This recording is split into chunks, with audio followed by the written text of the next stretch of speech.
Hello, good afternoon. This is Mildred Barria from Malaprops, and today I am excited to bring you three wonderful poets on our POETRIO reading event.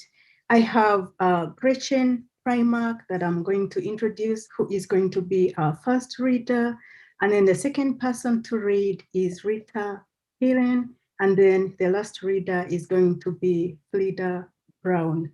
And as usual, you already have the bios of these wonderful poets, so I'm not going to read what you already have. What I will do instead is to introduce them through the wonderful books that I have had the honor to read. And I will specifically introduce Gretchen Primack through Kind, which is a republication of poetry. And what I found about this is that the poems in Gretchen's collection are about kindness as much as they are about choices. They ask us to ponder what life would look like in a kind world. That is, a world in which all forms of life have the right, freedom, and liberty to exist on their own terms. If Mother Cow, for instance, could choose who would drink her milk, how her children should grow, or her perspective on what we consider humane from our point of view, how would our lives and relationships with other beings change? Without taking much time, let us welcome Gretchen Primer. Oh, Mildred, that was a really perfect introduction to this book, Kind. Thank you. Thank you so much. Um, yeah, and if it looks a little worky behind me, it's because I'm at work. I also work at an independent bookstore. And it's not as big as Malaprops. I wish I was with you, but we have a real kinship to each other, I think, the Golden Notebook and Malaprops. So yeah, as Mildred explained, Kind is a book that explores the dynamic between humans and other animals in our time and place. What would a world look like that wasn't about a hierarchy in which human is at the top and everyone else is below? We know from various other parts of our culture how dangerous those hierarchies are when we say one kind of human is at the top and let's just go down and hierarchize, right? And I feel that we should have room to also think about that in terms of human and non-human animals. I'm going to start with a new poem. This was a collection that came out in 2013 and was recently republished with 10 new poems, new art, a foreword by the great poet Tim Seibles. I'll start with a new one called COVID-1. I don't know if y'all remember, one of the strange side effects of COVID is that when humans went away, other animals sort of came out more. They were freer and more available in the space of the world because we weren't. So this is a poem about that. COVID-1. This year, spring and summer decided to go on without us, to roll in the fields while we rolled in poison. The glory, the relaxed breaths of it. They pressed against each other, spring and summer, not a reed fit between. They made us wait while the birds built and the snakes sunned and the crocs snapped at their frogs. The air milded far from our sick beds because of our sick beds. Oh, human, see, you are important. Biology, hubris, apocalypse, cages, carbon, energy. You are important, just not the way you think, just not the way you wish. So I'm going to concentrate on new ones today. I think some of you are familiar with Kind in its first iteration. And here's one that's sort of a zoom out kind of poem. So then I thought I'd then do a zoom in kind of poem. And this one starts with a line from a poem by Jerry Stern, the poet Gerald Stern. And one of his poems begins with this line: "When I got there, the dead opossum looked like." So here's my poem that uses that as the title. When I got there, the dead opossum looked like a sleeping prince. He didn't want a majestic burial. Majestic burials are inane. He wanted his family back. He wanted to live, but we wouldn't let him. There were sweets to buy, and his route crossed ours, so we crossed him out. Nothing we could do then. And still, some middle-aged lady gathered him in her arms and keened his cold nose in her ear. Keening is inane. His family wanted him, but there were ribs to buy and manifest destiny. I pressed his cheek to my cheek. Stupid. I pressed his head to my heart. Dumb. So this poem book has a lot of different species in it. Wild animals, domestic animals, animals that our culture sees as edible and desiring of being eaten. And it also has just good old fashioned companion animals. And so I thought I'd read one of those, again, a new one. And this is a poem for a dog who I loved very much and is no longer with us. Her name was Eleanor, and this is just called Eleanor.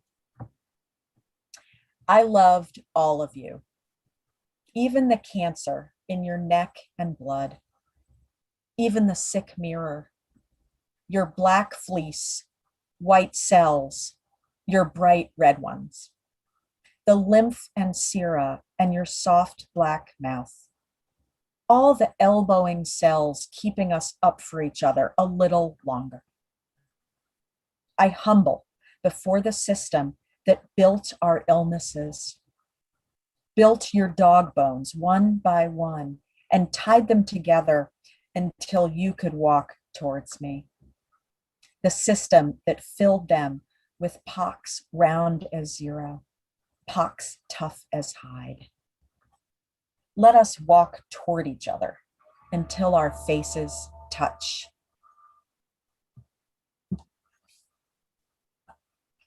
So our culture tells us to love dogs, a lot of us, not everybody.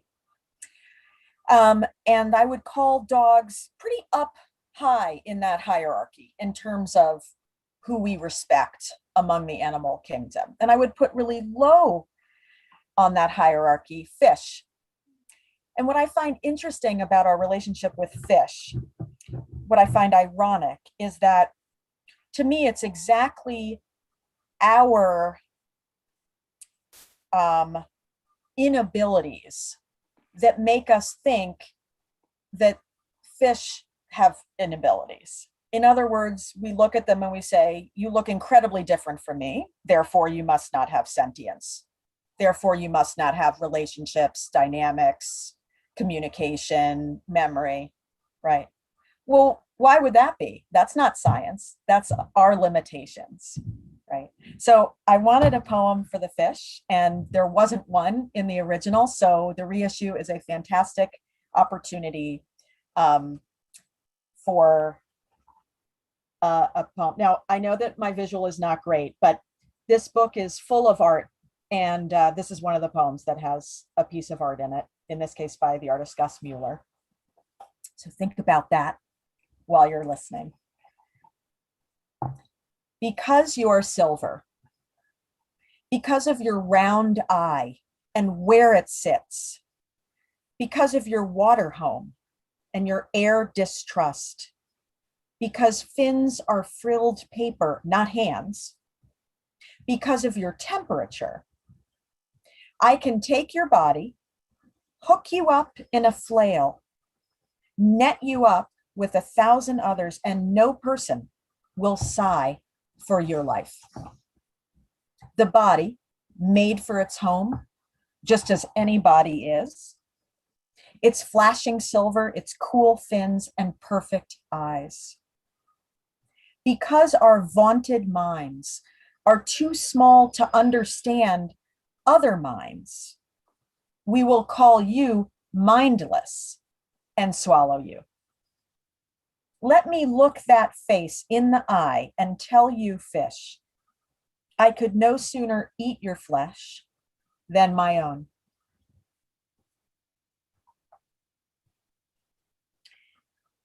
Let's do another poem that is about animals who our culture eats. Here's another visual. Oh, it's so hard to see them. I'm so sorry. That's what happens when you're on a laptop in a back office instead of your home desktop. Mildred mentioned in the intro that there's actually more than one poem in the book about what we do to cows in order to have milk and yogurt and ice cream. And that what that requires is that we take a mother's baby from her so that we can have the milk meant for that baby. And I'm fascinated by our ability to think that that's okay and that makes sense. And so there are actually several poems that grapple with that reality, but this is the newest one, and it's called Holstein. It's a persona poem. I love persona poems. And in this case, it is in the voice of a cow. Holstein. I was also a child, and also had one, and another a year after, and another, and could not touch even one.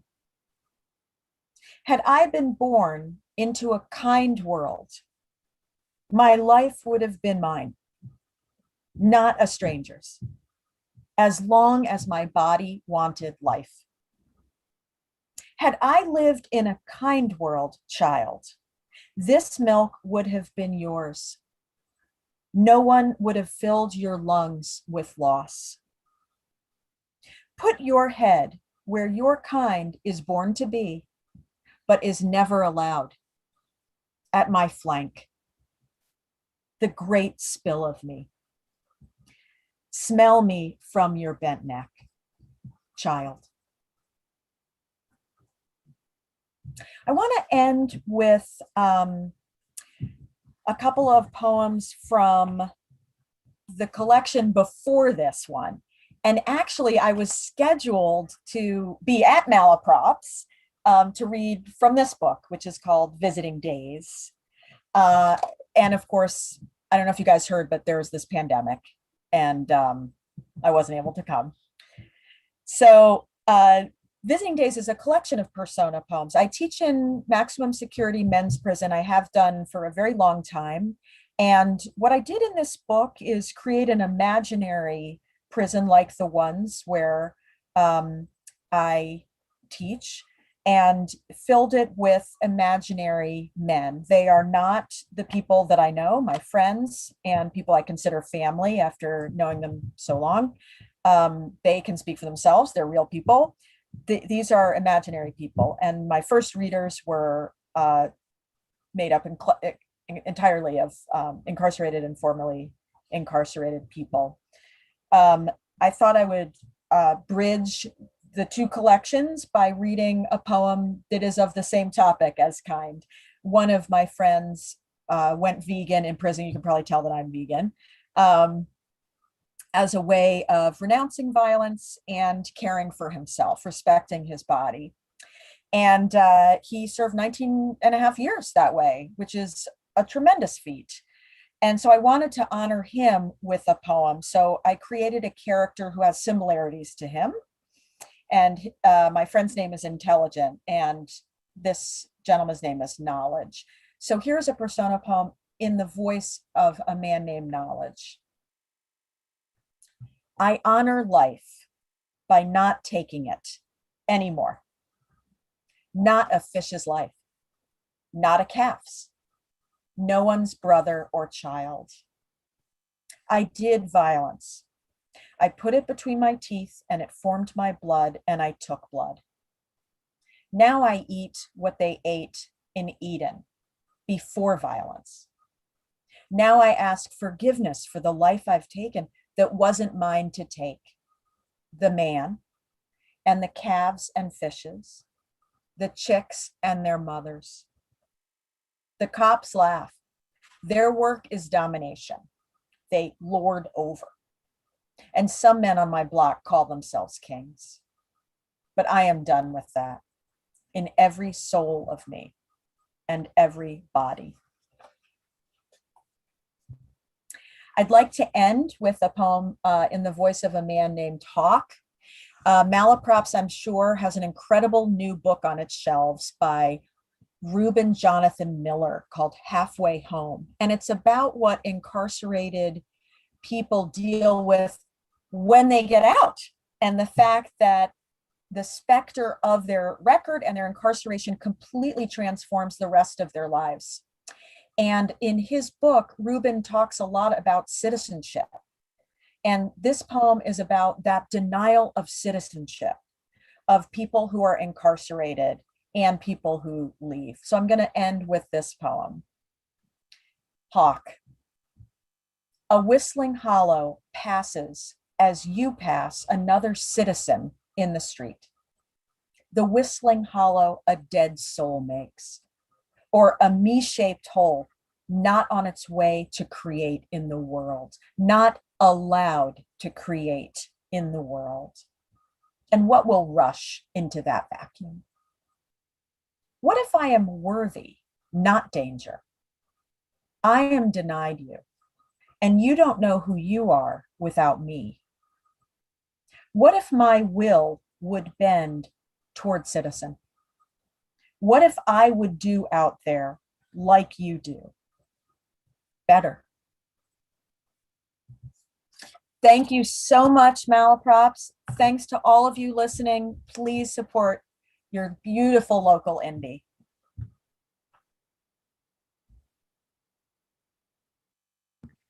Thank you so much. That was very powerful. And at the end of the reading, if we have 10 minutes or so, there will be room for questions. So our listeners out there, feel free to type in the chat any question you might have for any one of the poets or all the poets.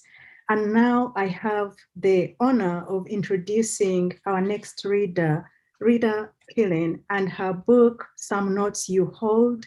I think she's going to show us the book in detail, and she'll be reading from that book. And this is my take after reading the book, what I took away.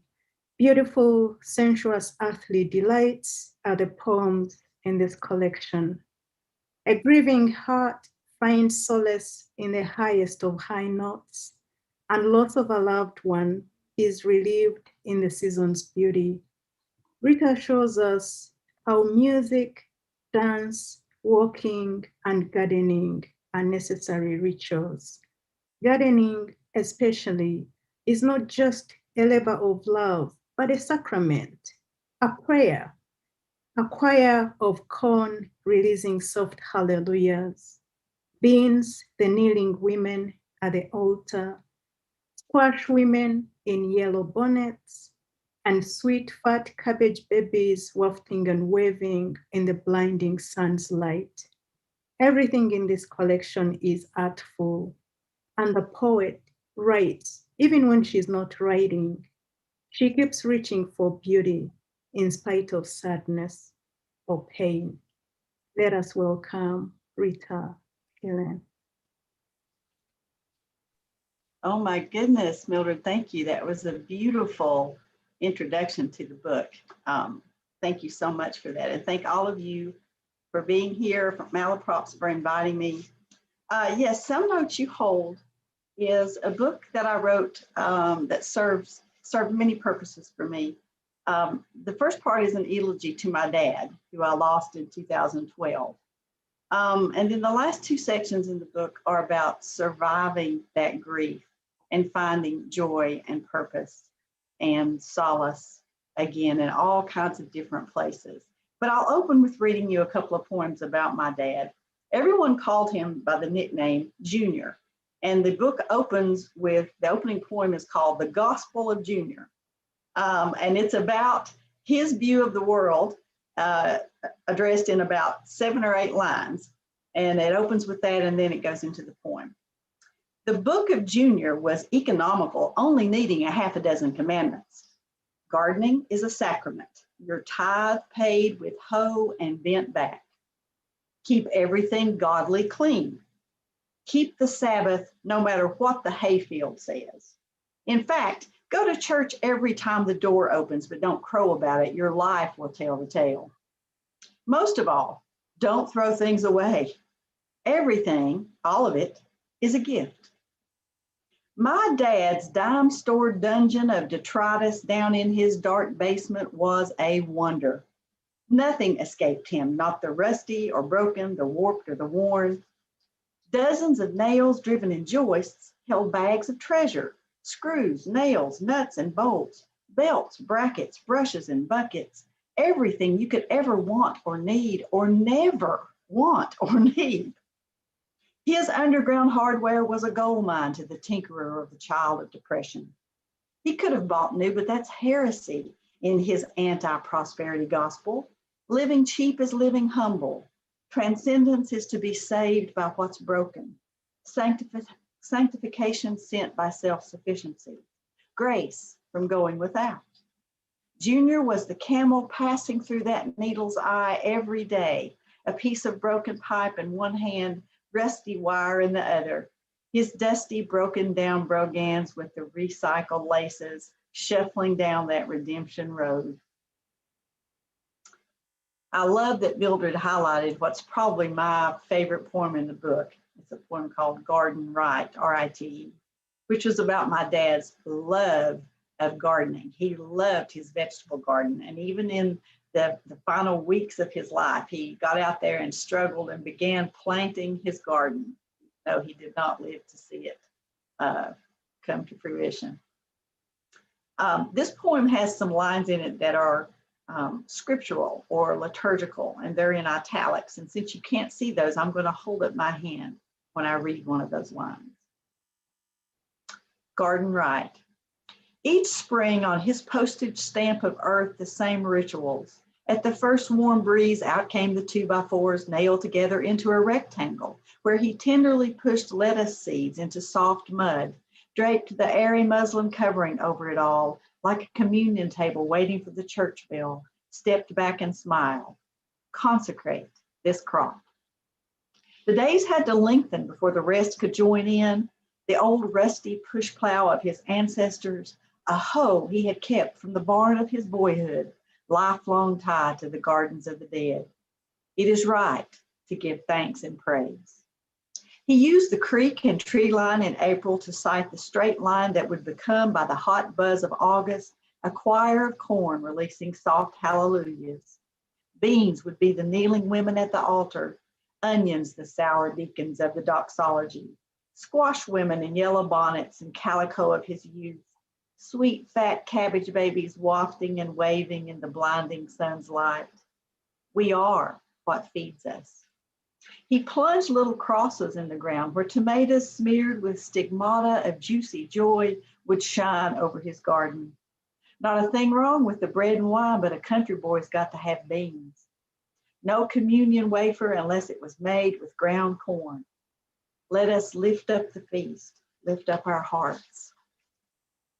And my father, the high priest of the scriptural wines of his bright, dusty kingdom, giving absolution with green garden hose in days of drought, would know precisely when to slowly lift the cloth from that communion table, pinch tender shoots to lay on his tongue, just the tiniest bite. Take and eat. This refuge, this is all our salad days. Now, the middle of the book is called a musical interlude because that's Always my go-to comfort place in this world is music. I'm a musician and a songwriter and a singer as well. And music is what keeps me going and pulls me out of any dark place I ever get into. So the middle section contains the title poem, Some Notes You Hold, and I'm going to share that with you. It has a little prologue to explain something about the poem. And it says, there are Native American tribes who built platforms in their cornfields where the women kept watch near harvest time, singing continuously round the clock to frighten away animals. On a barnyard stage built by their men, above a green ballet of corn and blue curtain of sky, the women take turns, daylight to daylight, singing and clapping, beating drums that take their men to war. Deer and turkey stalk the rows, unless this symphony in the silks lifts through the tree canopy like thin smoke. Theirs is a holy chorus, wolf howl, cooing doves, hallelujah magpies, cawing crows answered in a minor key, chanting ancient sorrows to God and wind. A small girl walks with her mother for the very first time into the field to learn what singing is. This here is a note, her mother says, and sounds out a perfect, sweet C with a vibrato swift as hummingbird wings. All you need to know of singing, she says, whether in church or corn, some notes you hold, some you let go. I have never sung to corn, but have put everything else aside to let my voice clear the air, slicing clean as the bone-handled knife that freed the cob from the stalk. Melody has broken bread and beans, delivered blood-red baby tomatoes to wide-mouthed chalices, washed mud from squash and onions, soothed tender lettuce in a cool bath, pieced a day back together to a 4-beat line, hummed the doxology of earthly delights, all the savory songs of soil and seed. Some notes you hold, some you let go.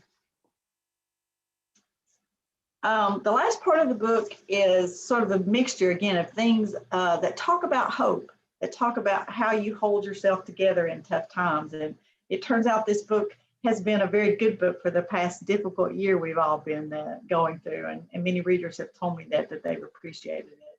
One thing that's very important to me is humor and telling stories. That's part of my culture and my family and just my personality. So there's some funny poems. I think they're funny in this book too, and I'll share one of those with you. This is, unfortunately, this is all true about stories of mischief from my childhood.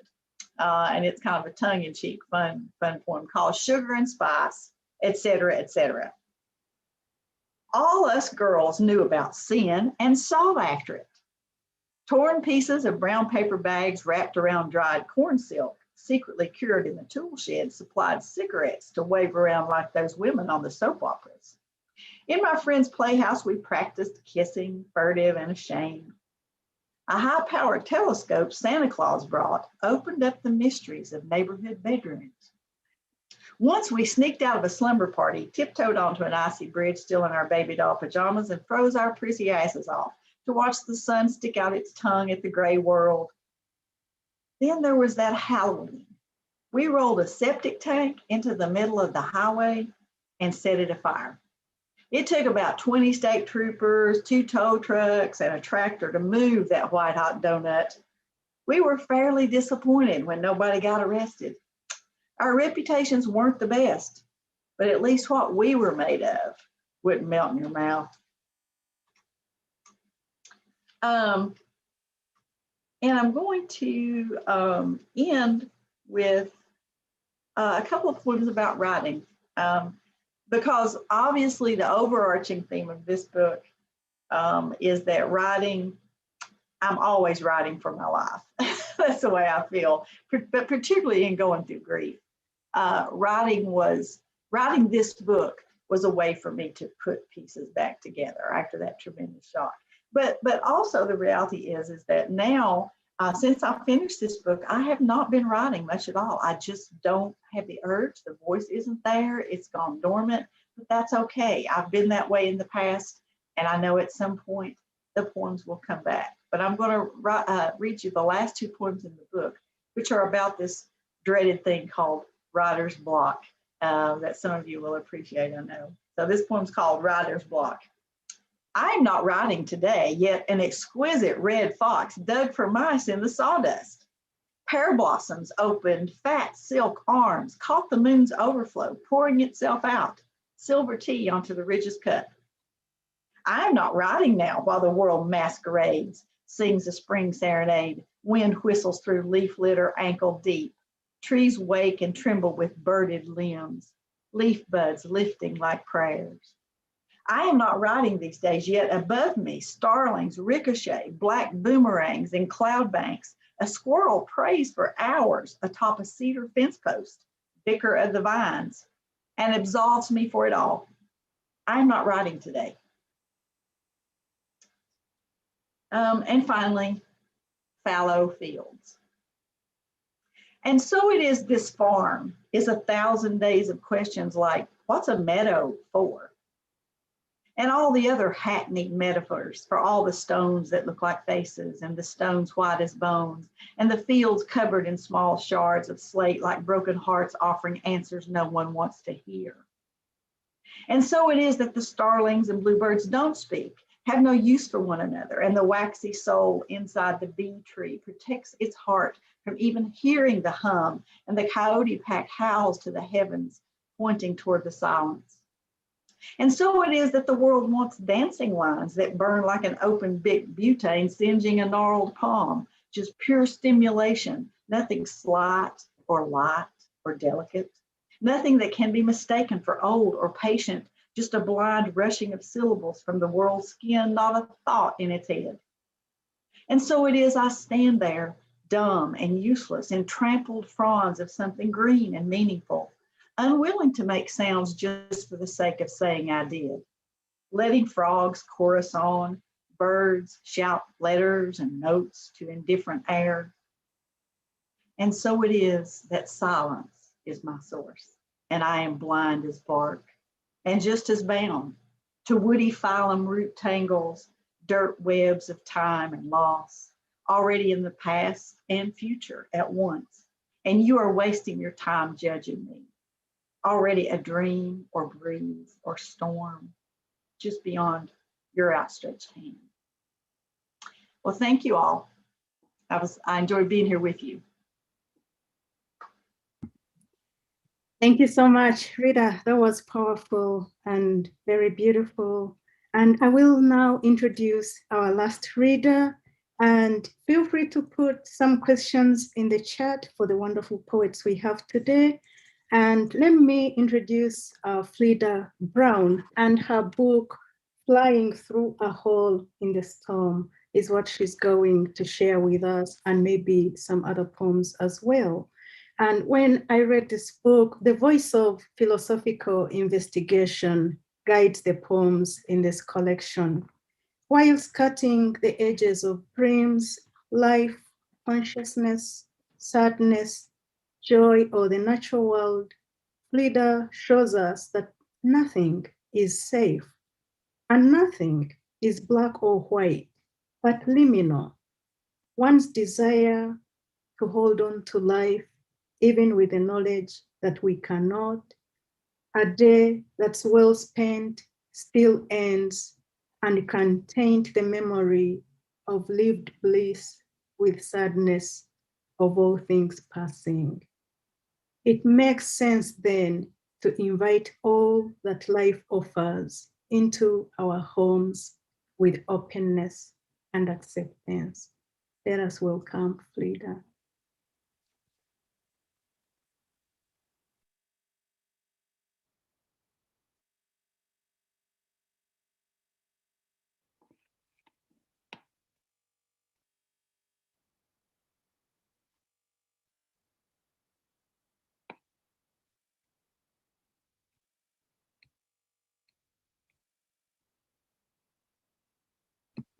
I don't see me. I'm not in the center screen. You are now. Sorry about that.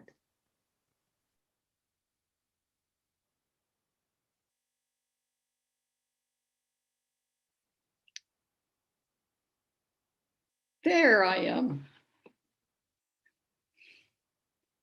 Thank you, Mildred. I just am so appreciative of that, of your reading of the book, especially thinking about the liminal spaces. That's probably not a word I would have thought of myself, but it seems just right to me. Yes, this is the book, and I'm going to read entirely from this book.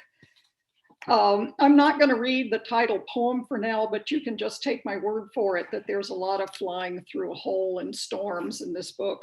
I wanted to start with one that is, it's called Afternoons at the Lake.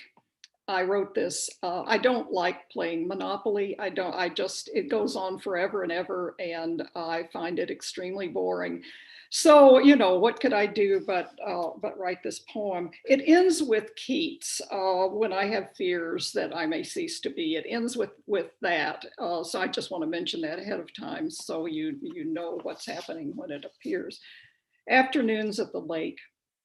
I would rather be trapped in an attic with rats than play Monopoly all the afternoons it takes to lose the last of my money to the already super rich 1% grandchild, to line up cheap greenhouses on my low rent Baltic and Mediterranean avenues in a futile attempt to collect enough to survive the next round of rent on Boardwalk or Park Place, to feel pitiful gratitude when I receive for services $25. Everything will be gone, save the smallest denominations. The Asian crayfish will overrun the native. The autumn olive will proliferate. The tallest thing will grow taller, will be layered with gold, will turn to gold, will harden its gold heart. It will squander, jet, pocket, dole, win past wanting to win, dig the mine shaft, the ore, eat up the hillside, the birds, the whales, crack the foundations of houses, force the defaulters into the street. Dice will land as they will cause the tiny car to bounce happily from St. James Place to Indiana Avenue. A galaxy of gobble will enable the placement of flamboyant hotels on the coast where waters wash with exquisite music shoreward, all of it owned by the God who dwells inside the winning, who has not said otherwise yet, who owns free parking and jail, who owns the treeless board, the classy neighborhoods, as well as the ones with the rats and smashed out windows, the murderous scrawl of languages on walls, the smiling God holding the center with top hat and cane. As I at last step out on the dock with my coffee and say to myself the lines where Keats' rhymes think, with nothingness do sink.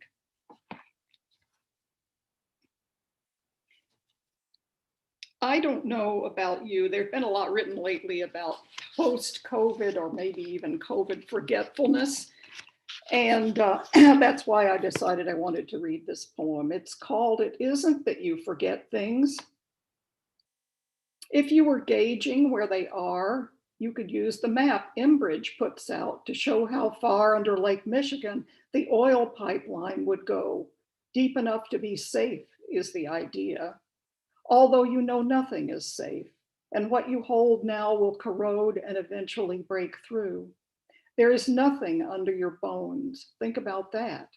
If you go deep, it is all marrow and bone, and then you come out the other side. When she was in a hurry, my mother would call all her children's names. Names also run together as the membrane gets thinner. When a name finally appears, it is like a trophy. Too late, you come up with a mnemonic device. You try to remember a way to remember the device. When you say the word over and over, it is gradually absorbed like yeast into dough. It is not possible to retrieve it.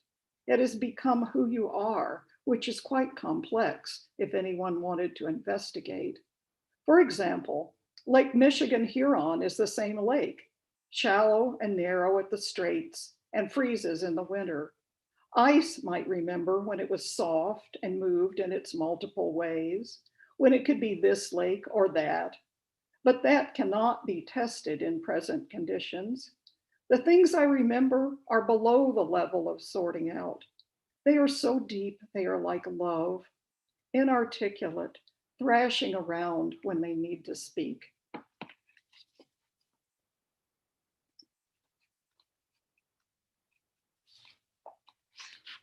Well, I seem to be on a theme here. This is Ode on Sadness. I am not sad for now. It's a lovely evening with stars. I can be philosophical since I feel more optimistic. One way to alleviate sadness is to weave and reweave like Penelope. In other words, concentrate on the small picture, stuffed bears. When the children fly to their fathers for the summer, you can make perfect museums of their rooms, bears poised on their beds. Yet sadness remains a big floater in the eye. Even on a cruise, one looks out over the sea and thinks, life is short. Shouldn't I be happier? How happy is happy? I invited my secret boyfriend, Jay, to the junior high Sadie Hawkins Day sock hop, deliriously happy, yet sad that he might have said yes out of duty or kindness. That tension all night, a bow drawn over strings. Also, how could Penelope have been entirely sad with all those milling suitors? Really? Not one caught her eye? For that matter, the couple in the all-night cafe and the Hopper painting, are they happy or sad? They could be planning a tryst or just come from one. Tryst is homonym for triste, which used to mean sad. The light in that cafe is the saddest light in the universe, enclosed, too bright, too much exposed. Yet I am trying to hold sadness to the light because I have felt my heart get so heavy, the air has stopped to wait. Even thus, even then, I have to say, there was a shimmering like stars inside the sadness, a delicacy, a sense that I could almost touch what no one could understand but me.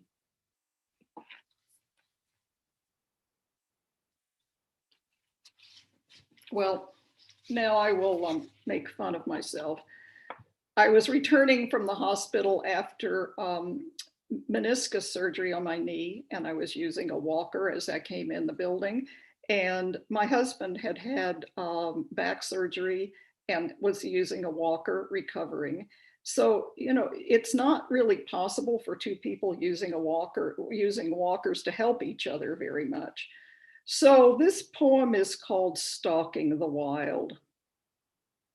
You should have seen us scooching from the car with our walkers, me from knee surgery, him from the accumulations, the back, the hips. By you, I don't mean anyone in particular, only the you that means someone should be witness to what happens, witness to the tender return, the determined positioning, the elevator ride. Who would have thought is another way to say it. No high drama, no wailing wall, only the slow burning aches that bear our names and ride to the third floor where we head toward the door, leaning like two pigeons caught in a wind, greeted by Wally the cat on his back, his expanse of white belly waiting to be rubbed if we could reach down far enough. We both wish to inform you that the situation has become absurd. Surely you recall, we wish you to recall, Tarzan and Jane calling out across the vines, wild animal thrills, Johnny Weissmuller, lock of hair across his brow like an impulsive boy's, Cavalier. Who doesn't love Cavalier and what lies under it, the loan, the arch presentation? We'd like to see you try it yourself with your two hands on the walker's handles, watching to lift over the dangerous oriental rug. Witness now, as your eyes must adjust to a fainter light, what you're in for, the unexplored, the ruins, the behemoth and leviathan. Good God, the cooling of magma beneath the forest floor, the mad crack in the earth's mantle, and the small triangle of the rug's corner caught like a lapping tongue.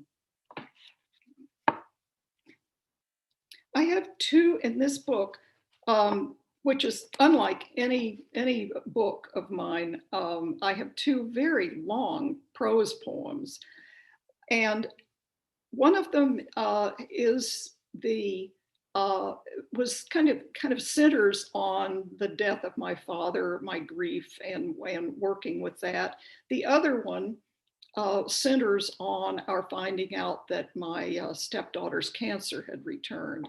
And just the poems are just kind of, they keep circling that as a way of looking and a way of dealing with that. And I would like to read just two prose poems from, these are dated. They're dated because I was feeling like I was thinking of Rita's poem about writer's block. And I think it wasn't exactly writer's block. I was just kind of flat and I couldn't do anything with the that I liked. And so I wrote to a dear writer friend and said, what if I just send you something every day? I'm just going to send you what I slap down on my computer every day. And I don't want to comment. I just want to know there's a live person reading what I write. And it was enormously helpful. And out of it came this long series of poems. There are 20 poems and it's called 20 Letters in Spring. And I want to read you May 16th and May 17th. This is the long one that has to do with my stepdaughter's cancer. Sort of, I mean, it plays around with that. Well, you can't say play. It works with that coming up in my face. I thought they looked like remains of an ancient ritual, trunks lying on the ground, bare of bark, etched in intricate patterns, chewed by ash borer larvae. Woodpeckers do love the larvae, but can't keep up because the urge to live is like a giant wave, unstoppable. In the case of the ash borer, it has been loosed from its tether, allowed to cross the ocean. At the same time, 1,000 hatchling turtles are setting out, and only one will survive. I could say it is beautiful, the way each thing fits into the next, the living and the dying, the eating and eaten. There are so many protocols against the cancer, so many tests and chemicals to be tried. I say beautiful because it is morning and I am less crazy. Nothing has swallowed me. Overnight, the wave has pulled back to let the tiny turtles swim. They will swim for years, whereabouts unknown before they return. If they return, if they live that long, then they could live a century. I have studied this. There are holes in the universe that let some things through. I report this to you, friend, as a wish that could come true. I think I'm just going to read you that one because I'm watching the time here, and that one from the series instead of two. I want to read you a poem called Joy. I was looking at Mary Cassatt's painting, the boating party. And I don't know if any of your sailors, but it is all wrong. It is just all wrong. And so that's where the poem begins. Joy. What a mess. In Mary Cassatt's The Boating Party, the woman is holding a baby while the rower's rowing, even though the sail is filled and he's facing the wrong way. And waves are washing all directions. Nothing's one-sided. For example, 2 robins out there are acting exactly like robins, and chickadees keep scrupulously tapping at the feeder. Nothing wrong or right. My mother is still alive and not the way it is when you can't help it, which is always. The chipmunk she calls Chippy dashes out, then stows himself under the porch. Years conflate into a wonder-smashing glory. Nothing to be done. No matter what, you've got stones, buds, shrubs, hills tumbling over each other. Sun on this side, naming the shade, each banking against the sky, coming in for a landing. And my mother is still in the rowboat. How she loved to be rowed. I, at least, the bearer of that comfort. though such recollections can scarcely be endured. They are so laced with terror and awe, so each and neither. Yet she is dragging her hand in the sparkles, joy for once at her command. I will read a very short poem, which is at the end of the book. It's called A Weeping Alaskan Cedar.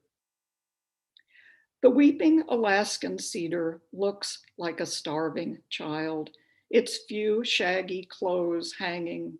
It is my favorite right now, a sister in the weeping world. They will ask, what was it like then? And I'll say that. I'll say it had a faint odor in passing, and no one else had stopped.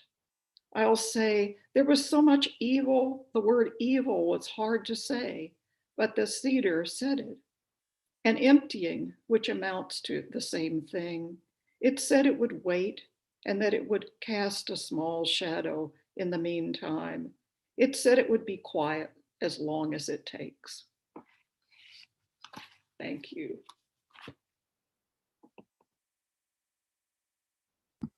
Thank you so much, Fleda. That was beautiful and powerful. And one of the things I always enjoy whenever I am here in this space is that even when poets are reading poems that have to do with grief or sadness, there's still this sense of beautiful humor that comes across and the kind of teasing. And I just felt that while you were reading, and there was definitely that in Rita's poems, and Gretchen had that also from the perspectives that the animals take on.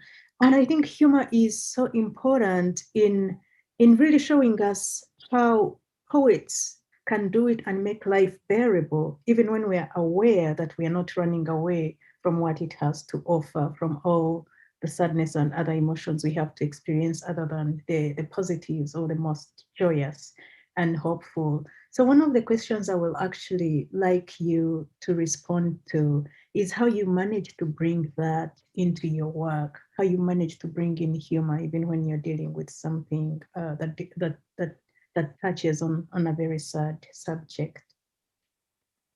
Is that just for me or for all of us? For all of you. Oh, okay. Well, I'm a brooder. I'm normally a person who overthinks and over ruminates and all that. So humor is always my outlet. I'm a big cut up too, and a goofy person, as well as a very serious and sad person. So it's just my relief valve. If I couldn't find ways to sometimes laugh, tell stories, cut up, I don't know what would happen to me. so it has to come into my work. I wish there were a little more humor in poetry. So. Well, I can. My response to that is based on what Mildred said at the beginning, before when she was introducing me. That I feel like they're right on the edge of each other. The sadness and the humor are right on the edge of each other. And sometimes when I'm saddest, something funny pops up, and vice versa. You know, they just, if I'm getting close to one, I'm getting close to the other.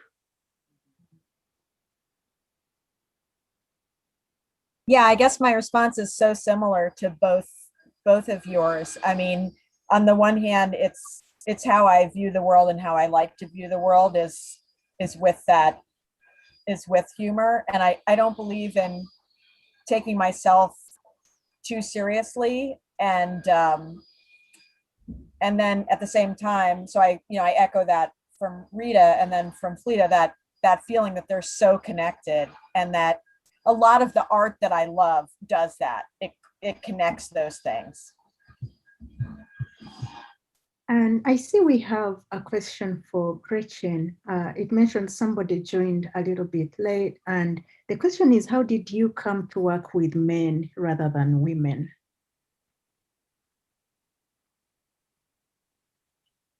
I think this deals with when you mentioned work with them. I was muted there for that. Can you guys hear me? I mean, it's so ridiculous. Like somebody's blowing leaves at the back of the bookstore. This never happens, but of course it's happening because that's Murphy's Law. You know, it's a matter of of geography, of logistics. Where I live in Ulster County, New York, which is the Hudson Valley, and I am surrounded by men's prisons. You throw a rock, you're going to hit an incarcerated man. You know, it's obscene. The women's prisons are far away, so I just can't get there. And I teach in college programs in prison. And so, yeah, the closest place where I would be able to do that with women is a good couple hours away, whereas the one where I am is about 45 minutes away. Thank you. And there's a question for Fleda, and this is more out of concern, I am sure. Catherine is asking how your knee is. How my knees? Yes. It's absolutely fine. It's absolutely, you would never know it had ever had anything wrong with it. That's wonderful. This is one of the things I always love here. I feel like I have this beautiful community of listeners, and they usually ask questions to do with really our well-being, which is important, and also our work. So let me see if there's another question.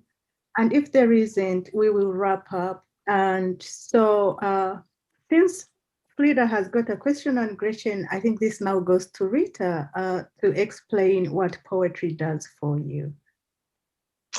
What poetry does for me? Oh, goodness. It's where I unpack my heart, both good and bad. It's, like I said, it's a steam valve. Push. I think Sharon Olds has said that before. It's like a place where the buildup of tension and pressure escapes. And if I didn't write, I don't know, I might explode. I don't know what would happen. So it's absolutely necessary for me to organize my world and my thoughts and my emotions. Thank you so much. And Fleda, you could answer that too, and then Gretchen, and we will completely close. I think I think poetry is my way of reaching for something I can't find words for. It's always I don't know. I've been writing all of my life, so I can't say exactly. It wasn't like, okay, now I decided to write for some reason.